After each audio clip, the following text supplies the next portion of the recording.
Godspeed, John Glenn.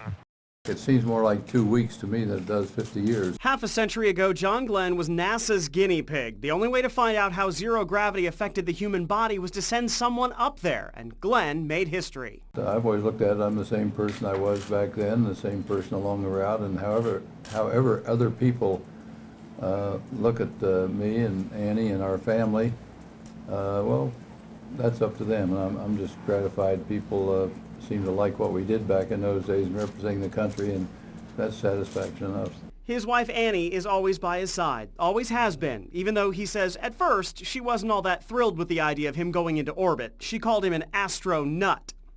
Whatever makes up a legacy, I don't know. I'm more interested in what this leads on to and stepping stones for the future for our kids and grandkids and other people. Glenn still works every day at the public affairs school that bears his name because he believes education is going to be the key to America's future. So if we can use some of this emphasis on the days past and a commemorative day like this 50 years later to encourage some of our own kids and young people to be more interested in science and technology and engineering and math, that's what this is all about to me, and I think that's the important part of it. At Ohio State, a public forum heard about Glenn's accomplishments, and the panel even included a live link to one of Glenn's favorite projects, the International Space Station. Charlie, we've got you loud and clear. Welcome aboard the International Space Station. This is absolutely Glenn says cutting the space shuttle program was a very bad decision because it makes American astronauts dependent on other countries to get up and down from the space station.